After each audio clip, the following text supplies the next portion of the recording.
est sur nos vies est quelque chose de sérieux. Il y a différents appels.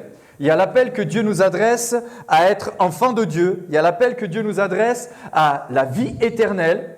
Il y a l'appel que Dieu nous adresse à être tous chrétiens, être des lumières, être le sel de la terre, être des lumières dans ce monde. Et puis, il y a l'appel au ministère.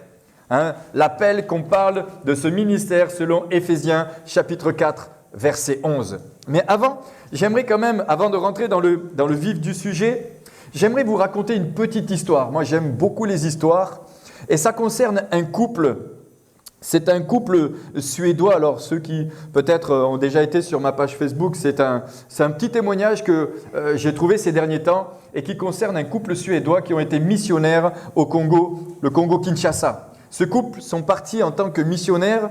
C'est David et Seva Floyd. Ils sont partis avec 2 de leurs enfants en 1926. C'était hier. C'était il y a quelques jours. Enfin, disons que c'est le siècle dernier, mais pour plusieurs ici, vous aussi, vous êtes nés le siècle dernier, n'est-ce pas? Donc, voilà, ce couple part au Congo et ils partent tous les deux avec leurs 2 enfants. Et ils se sont retrouvés donc dans cette station missionnaire. Je présume que c'était dans la capitale puisque ça n'est pas précisé. Et ils rejoignent un couple de Scandinaves qui, eux, ont décidé d'être missionnaires un petit peu au nord du pays, à Ndolera. Peut-être certains connaissent. Donc c'est une région un petit peu reculée et il fallait beaucoup de foi pour être missionnaire dans cet endroit. Cette histoire nous raconte, et je fais très rapidement succinct l'histoire, mais ce qu'il nous est dit, c'est que c'est un couple ces couples n'ont pas été reçus. Ils n'ont pas été accueillis comme ils auraient dû être accueillis et je vous remercie pour l'accueil que vous nous avez fait ce matin, cet accueil chaleureux.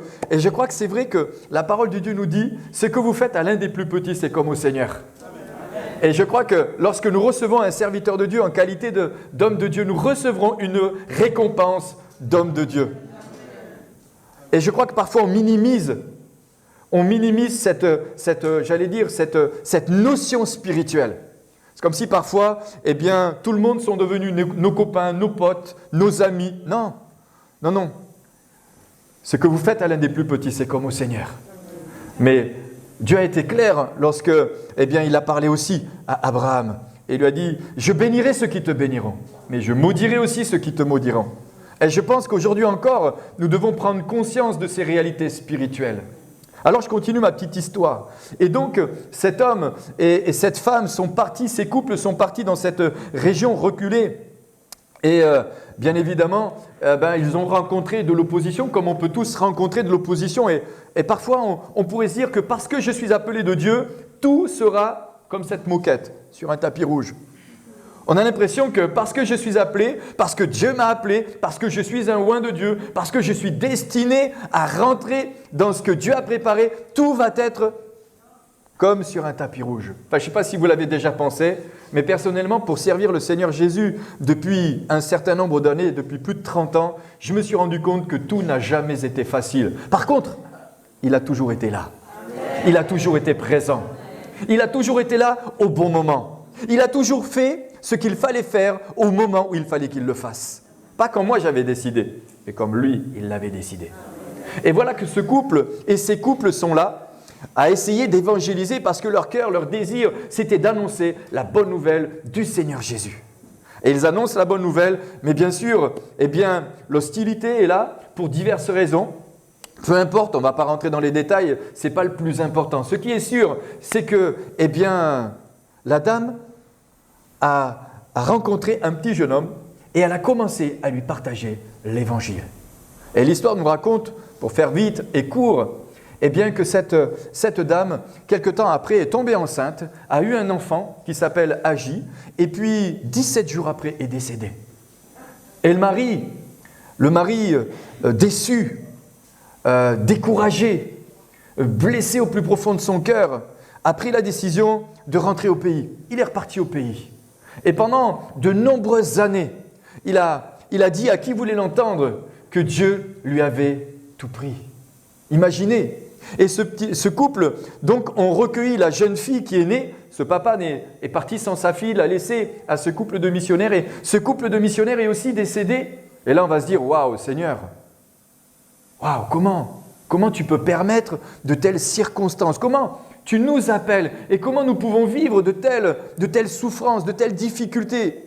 Oui, mais voilà. Cet homme est rentré et cette petite enfant qui s'appelle Agi a été recueillie par un couple. Et ce couple d'Américains ont pris la jeune fille avec eux et sont rentrés au pays aux États-Unis. Et voilà que bien des années plus tard, très très longtemps plus tard, elle s'est mariée. Je pense qu'elle connaissait l'histoire de là où elle venait. Elle savait qui elle était. Elle connaissait ses parents. Elle avait entendu parler. Mais un jour comme ça, par le fruit du hasard, si je peux dire le fruit du hasard, ou par le pur des hasards, je ne sais pas si c'est un peu notre langage, hein, mais on sait que le hasard n'existe pas. On est d'accord. Quelqu'un dira que derrière le hasard, c'est signé Dieu. Mais par le fruit du hasard, eh bien, elle reçoit une brochure dans sa boîte aux lettres où, à l'intérieur de cette brochure, il était fait mention d'une personne qui était des années en arrière décédée dans cet endroit. Et elle regarde et elle voit comment je pourrais dire, un cimetière avec une petite tombe avec une croix blanche. Et c'était écrit en scandinave. Et alors, elle voit des amis et elle dit « Est-ce que vous pouvez me traduire ce qui est écrit ?» Et puis, au travers de cet écrit, elle voit l'histoire de cette femme, de ce couple qui était parti à Ndolera et qui avait annoncé la bonne nouvelle de Jésus-Christ.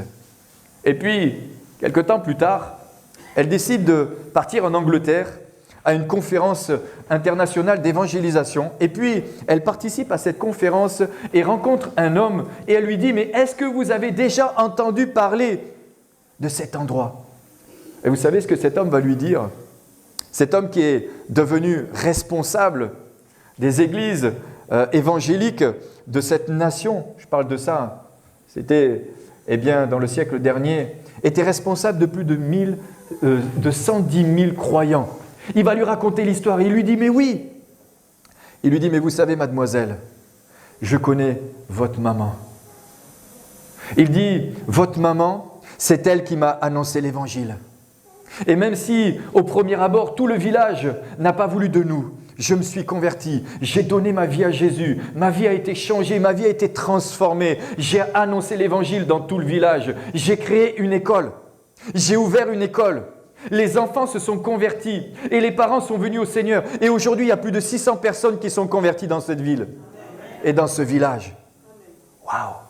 Alors cet homme va lui dire, mais vous devriez venir. Mais cette femme, pendant toutes ces années, elle avait perdu la relation avec son papa. Lui qui disait « Dieu m'a tout pris ». Alors elle a pris la décision de partir en Suède. Et lorsqu'elle est allée en Suède, elle a rencontré à nouveau son père qui était devenu un vieil homme. Et lorsqu'elle a rencontré son père, elle a dit à son père « Je suis Agi, je suis ta fille ». Et le papa a commencé à pleurer en lui disant « Mais je n'ai jamais voulu t'abandonner. Je n'ai jamais voulu t'abandonner. » Mais il lui dit « Mais Dieu m'a tout pris. » Et cet homme ne supportait plus le nom de Dieu. Et cette histoire nous dit que, en fait, ce qui s'est produit, c'est que la petite lui a dit « Mais papa, Dieu ne nous a jamais abandonnés. » Et non seulement elle a retrouvé son père s'est réconcilié avec Dieu, mais elle est retournée dans ce fameux village. La morale de cette histoire, c'est que nous sommes des hommes et des femmes. Lorsque nous sommes appelés à Dieu, nous voulons voir le résultat tout de suite. Lorsque nous sommes appelés, nous avons l'impression ou le sentiment que nous ne devrions jamais souffrir. Et on a oublié en réalité que Jésus nous donne la vie au travers de sa mort. On a oublié que Jésus nous donne la vie, la santé au travers de ce que lui a souffert. On a oublié que l'appel de Dieu, ça coûte. Ça coûte. Mais ça coûte peut-être, mais ça coûte moins que si on était loin de lui. Ça nous coûte moins que si on était dans ce monde ou on était resté dans ce monde. Ce que j'ai oublié de vous dire, c'est que ce papa, non seulement avait renié Dieu, mais l'histoire nous dit qu'il avait sombré dans l'alcool. Il avait sombré dans l'alcool. dans le désespoir. Alors ce matin, j'aimerais parler de l'appel de Dieu et j'aimerais vous parler de plusieurs points en ce qui concerne l'appel de Dieu. La première chose que j'aimerais voir avec vous, c'est que la Bible dit dans le psaume 126 au verset 5, « Ceux qui sèment avec larmes moissonneront avec des cris de joie. » Ceux qui sèment avec larmes moissonneront avec cris d'allégresse, avec des cris de joie. Il est dit aussi qu'il faut que le grain de blé ne meure pour qu'il puisse porter du fruit. Et ça, on l'a oublié aussi. C'est-à-dire que pour que nous puissions porter du fruit en tant qu'enfants de Dieu, en tant que serviteurs de Dieu, en tant que, j'ai envie de dire, personnes qui sommes appelées de Dieu, eh bien, la parole de Dieu, elle est claire. Il faut que le grain de blé ne meure pour qu'il porte du fruit. Moi, j'ai un jardin, je plante, mais parfois, je ne sais pas ce que je suis en train de planter. Mais je sais une chose, c'est qu'il faut qu'il meure pour qu'il soit métamorphosé, pour qu'il pousse et pour qu'il porte le fruit pour lequel je l'ai planté. Alors, pour aller plus loin, première question. J'aimerais vous poser cette question. Êtes-vous fidèle à l'appel de Dieu? Êtes-vous fidèle à l'appel de Dieu? Je n'ai pas dit êtes-vous fidèle simplement au ministère, parce que là on a l'impression de dire ça s'adresse qu'aux pasteurs, qu'au ministère, qu'aux responsables. Non, ça s'adresse à chacun de nous. Je l'ai dit au début, nous sommes tous appelés à des choses différentes, mais nous sommes tous appelés. Êtes-vous fidèles à l'appel que Dieu vous a adressé? Chacun de nous, nous pouvons répondre à cette question. Suis-je fidèle à l'appel que Dieu m'a adressé? J'aimerais encore lire un passage dans les Écritures, dans Jean chapitre 15, versets 16 à 17. Il est dit, « Ce n'est pas vous qui m'avez choisi, mais moi, je vous ai choisi, je vous ai établi afin que vous alliez, que vous portiez du fruit et que votre fruit demeure, afin que ce que vous demanderez au Père en mon nom, il vous le donne. Ce que je vous commande, c'est de vous aimer les uns et les autres. » Première chose que j'aimerais que vous puissiez garder ce matin sur votre cœur, c'est que vous êtes choisis de Dieu. Vous avez été choisis de Dieu. Non seulement vous avez été choisis, mais vous avez été mis à part. Et si Dieu vous a mis à part, ce n'est pas pour vous détruire, mais il vous a mis à part pour que vous portiez du fruit. Il y a un texte que j'aime beaucoup, c'est dans Isaïe chapitre 65, versets 23 et 24, où il est dit que Dieu nous a donné des fils et des filles, non pas pour les voir périr, mais pour les voir heureux. Isaïe chapitre 65. Que Dieu nous a donné des fils et des filles, non pas pour les voir périr, mais pour les voir bénis. Amen. Nous sommes dans une société actuelle où tout est négatif. Alors tout à l'heure, j'ai écouté ce que disait votre pasteur Franco et j'espère que quand je l'appelle, quand on a raccroché, il est encouragé. Parce qu'il a dit, il y en a qui nous appellent et ils nous découragent. Non mais ça, il n'existe pas ici. Mais écoutez les informations à 13h, à 20h ou je ne sais plus à quelle heure. Toutes les nouvelles sont mauvaises. Tout est négatif. On a peur de ceci, on a peur de cela. On n'ose pas faire ça, on n'ose pas faire ci. On ne sait jamais ce qui pourrait nous arriver. Mais la parole de Dieu nous dit que nous sommes en Christ.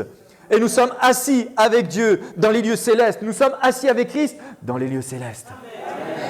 Il nous a donné toute autorité pour marcher sur toute la puissance de l'ennemi et que rien ne pourra nous nuire.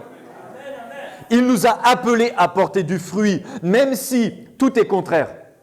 Même si nous ne le voyons pas. Il y a des choses, bien aimés, que nous ne verrons jamais, mais que nos enfants verront.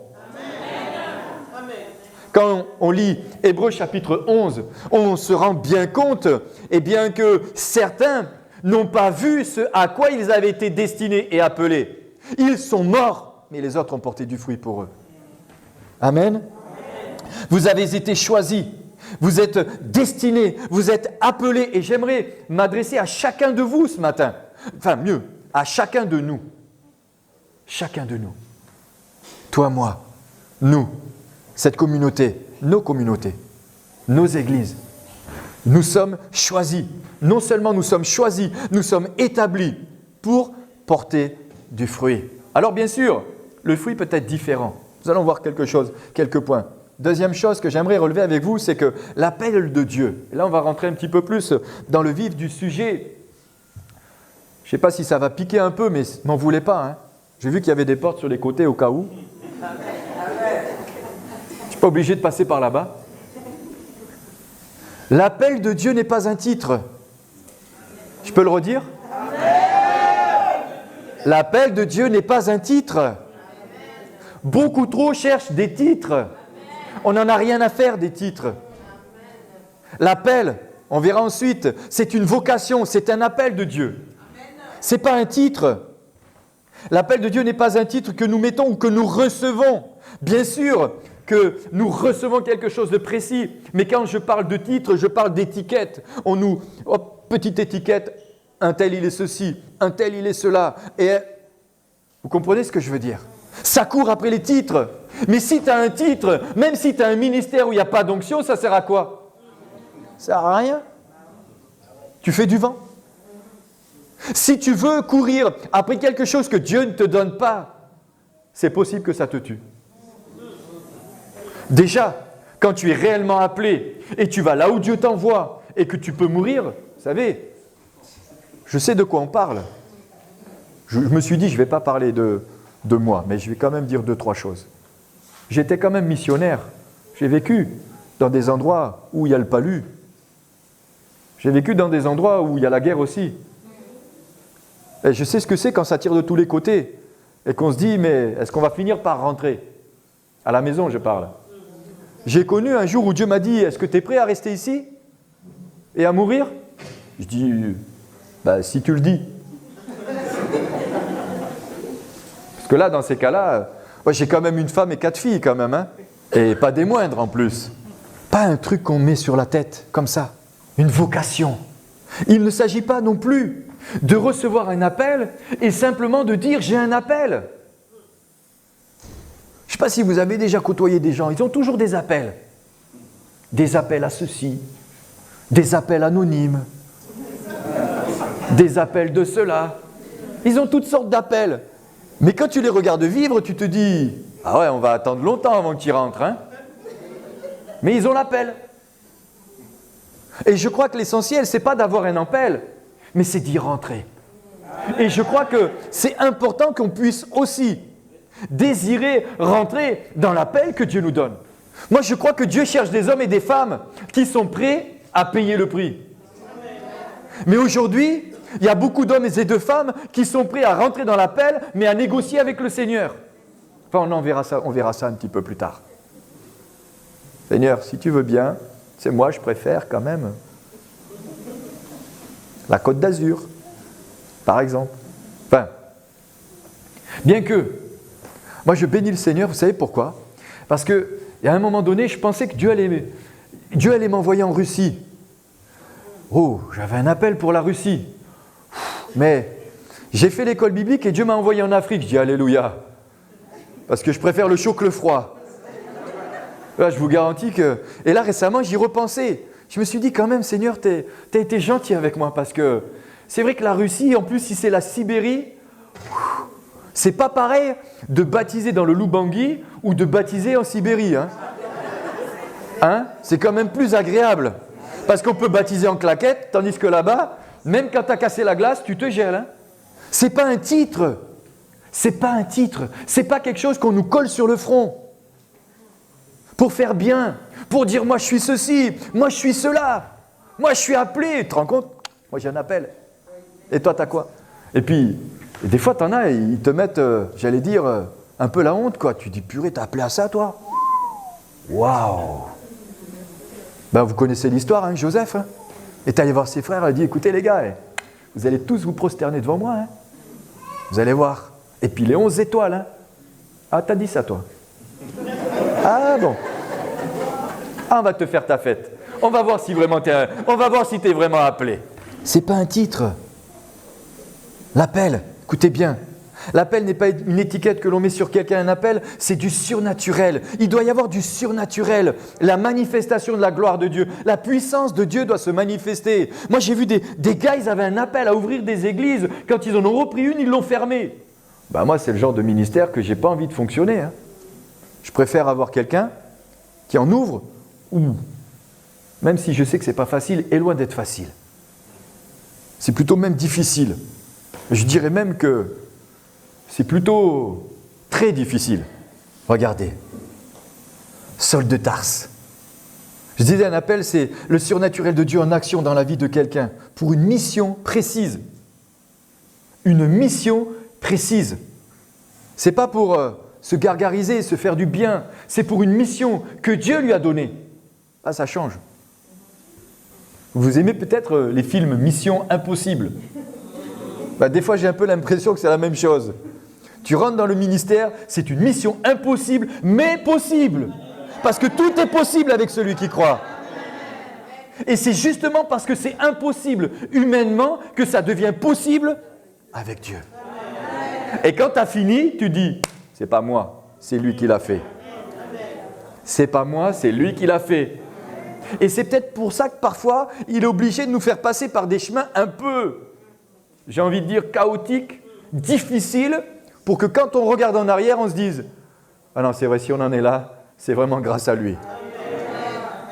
J'aime beaucoup Ésaïe chapitre 41, verset 20, où il est dit dans la français courant, « Ainsi, tout le monde verra, tout le monde saura, tous constateront et comprendront que ceci est arrivé, non pas par moi, mais par la puissance de Dieu. » Tout le monde verra, tous constateront et comprendront que c'est l'Éternel, le grand Dieu d'Israël, qui a opéré ces grands changements. Amen.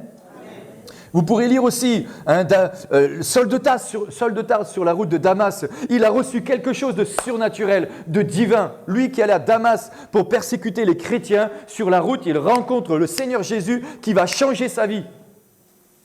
Et au travers d'Ananias, il va recevoir une parole et il va recevoir l'appel au ministère. J'avance parce que j'ai vraiment beaucoup de choses à vous dire ce matin. Comme je ne viens pas souvent, il faut que je rattrape le temps.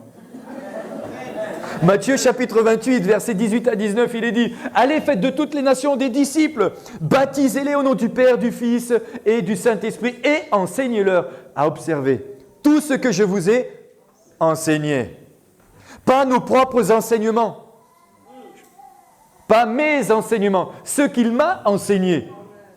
Car nous vivons aujourd'hui dans une société et dans un monde où tout devient normal. Même parfois dans l'Église, on veut nous faire croire que des choses doivent devenir normales. Le mariage, par exemple, l'éducation. Recevoir un appel demande d'être un véritable serviteur, une véritable servante. Recevoir un appel, c'est un appel pour être servi. Non, pour servir. Ce n'est pas la même chose, mais pas pour être servi. Et ça, c'est un défi. C'est un défi de taille. Je crois qu'il y a trop de personnes qui pensent que l'appel de Dieu, c'est être servi. Chercher des hommes, Dieu cherche des hommes et des femmes qui servent. Des serviteurs, des servantes. Jésus nous a montré l'exemple dans Jean chapitre 13, du verset 1 au verset 17, lorsque Jésus a lavé les pieds des disciples. Lui, le Fils de Dieu. Lui, le Fils de Dieu, a lavé les pieds des disciples. Alors, pour aller plus loin, bien-aimés, recevoir un appel demande une véritable consécration. Je vais vite, j'avance.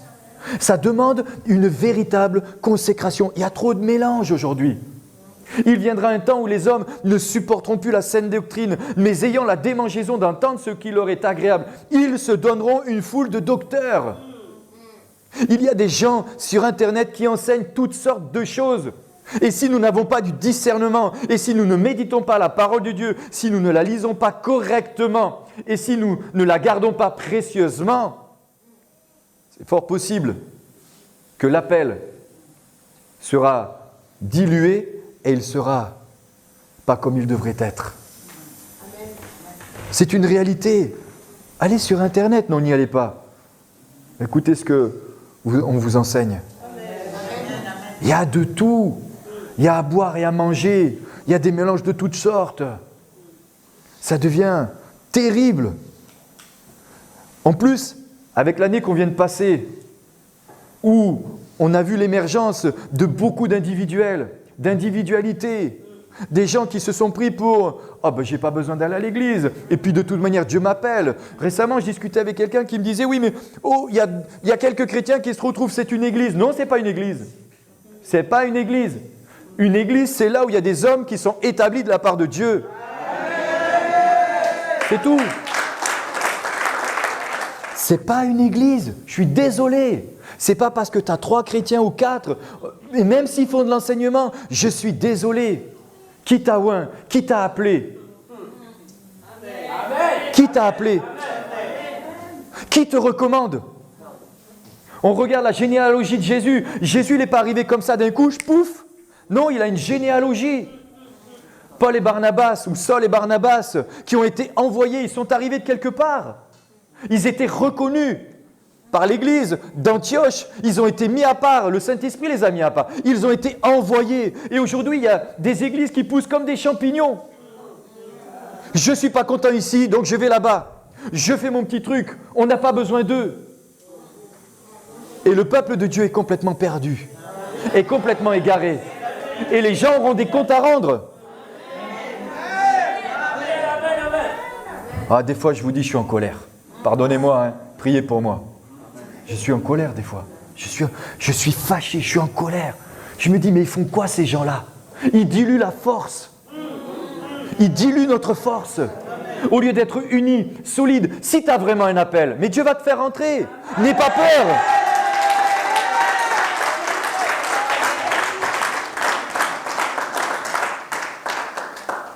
Par contre, si tu n'y rentres pas encore, peut-être qu'il a ses raisons. Vous savez, je vais parler encore de moi, pardon. Moi, j'ai vécu dans une zone, dans un endroit. Pendant 3 mois, on m'étranglait. La nuit, le jour, chaque fois que j'essayais de dormir. Je dis, c'est quoi, Seigneur, ici? C'est quoi cet endroit? Mais c'est incroyable. Et je disais, Dieu m'a appelé, je reste ici. Il m'a parlé, je reste ici. Vous savez, je vais vous dire comment j'ai été appelé. J'étais à l'école biblique. Je croyais que j'avais la foi à déplacer toutes les montagnes. Après 3 mois, là où j'étais, j'avais l'impression que la foi, elle était dans les chaussettes. Il n'y avait plus personne. Et pourtant, Dieu m'avait appelé une nuit. J'étais en train de dormir. J'ai vu un immense soleil. Une voix m'a dit, tu iras 1 an en Afrique. Voilà comment Dieu m'a appelé. 3 ans plus tard, je disais, Seigneur, tu m'as oublié ou quoi? On fait quoi maintenant?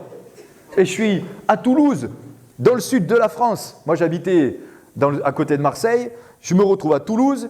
Et je connaissais Pierre Truchel, peut-être pour ceux qui connaissent, de Grenoble. C'était un ami, le ministère, j'avais fait l'école biblique là-bas. Je dis, écoute Seigneur, si tu m'as vraiment appelé, lui, tu lui dis qu'il vienne me voir et qu'il me dise, ça serait bien que tu ailles en Afrique. Écoutez bien, je vais à Toulouse. Pierre est là. Il me tape sur l'épaule, il me dit, tu sais Manu, ça serait bien que tu ailles 1 an en Afrique. Comme ça que ça s'est passé. Le pire, mais c'est que quand j'étais là-bas, mais je vous dis, pendant 3 mois, impossible de dormir.